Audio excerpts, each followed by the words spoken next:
Kevin Njabo is with the Institute of the Environment and Sustainability at the University of California, Los Angeles.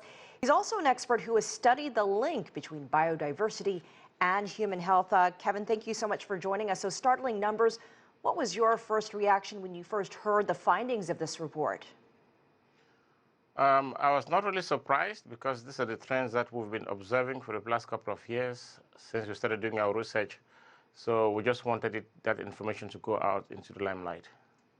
Some say, though, that it's not too late to make a difference to reverse this trend. But what kind of action would require it to turn around? We talk about transformational change. We talk about commitment from the policymakers. So everybody has to get in and make sure that we can do that. So we're looking mostly at these powerful countries. Like if you look at what the Paris Agreement says, the polluter pays. So we're looking at major countries like the US and China. Those countries have to step up and put in more effort in order to reverse this trend we're seeing. But how can you convince every country to get back on the same page when it comes to what we're seeing here? We saw what happened with the Paris Climate Accord. The US pulled out of it last year. And even with what was actually signed, was that enough to help turn things around? No, it's not enough. And now that we are seeing the trends, we've said clearly that business as usual is not an option. So we need to make sure we move forward.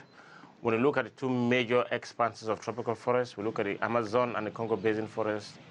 The Amazon alone is responsible for about 60% of the oxygen we breathe here in the US. And the Congo Basin is 32% of the oxygen we breathe around the world. So those are the lungs of the earth.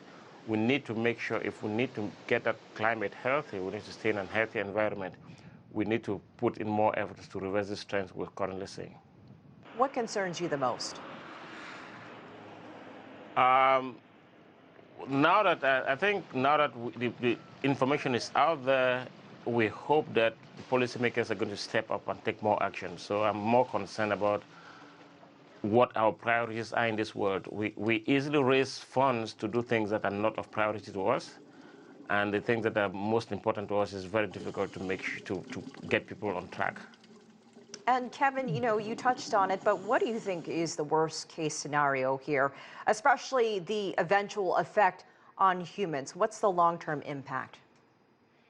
The complete destruction of our planet, that it makes the planet uninhabitable. So if we don't fix it now, there's nothing we're leaving for our kids. And we have this philosophy that we're trying to push everybody to understand. We need to look at the earth as something we borrowed from our children than something we inherited from our parents. So we're supposed to give it back to our kids in the way we got it from our parents. So do not enough people care? And how do you get people to care? Advocacy, sending the word out, using the media outlets, talking to people, making sure people understand that the basic needs we have in this world, our food, our health, clean water, clean air, comes from a healthy environment. If we need to take care of ourselves, we need to make sure we take care of our environment. So we need to send out a very clear message to everybody to understand that we only have one earth and we need to take care of it. All right, Kevin Njabo in Los Angeles, thank you so much for joining us.